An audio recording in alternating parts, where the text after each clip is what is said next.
Мечеть в поселке Абай под Джанкоем преобразилась. Весной этого года местные мусульмане объявили сбор средств, чтобы начать ремонтные работы здания. С помощью неравнодушных людей удалось немало сделать. Была перекрыта полностью крыша. Аллаха шкур, сағолсынлар, нам смогли протянуть руку помощи. И действительно хорошую руку помощи протянули, потому что это немалых денег стоит такая крыша. Мы убрали все перегородки, начали делать намазхане. Полы залили, как вы видите, сейчас вот стены выравниваем, приводим в порядок, потолок. Все окна поснимали, поставили новые окна. Дверь входную будем менять сейчас. В поселке Абай проживает более 130 крымско-татарских семей. Для верующих здесь нет ни одной мечети.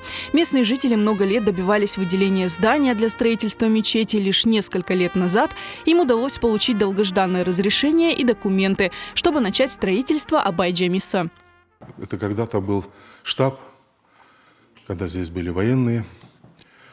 Потом он долгие годы стоял. Он был в плачевном состоянии, потому что здесь, вы представляете, что 20-30 лет здание простояло без присмотра.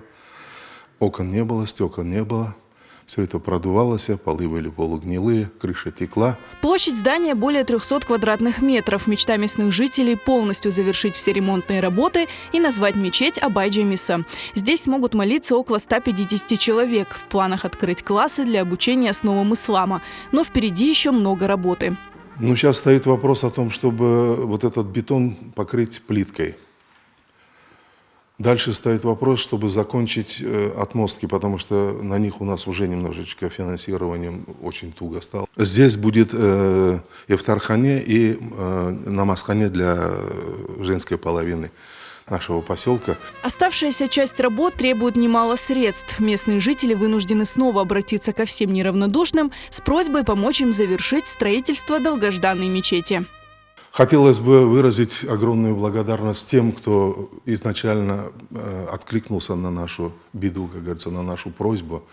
Большое, огромное вам сағолнос. А попросить хотелось бы, если у кого-то еще есть такая возможность, протянуть нам руку помощи, мы бы не отказались, мы были бы только рады, потому что работы у нас здесь и нужд очень много.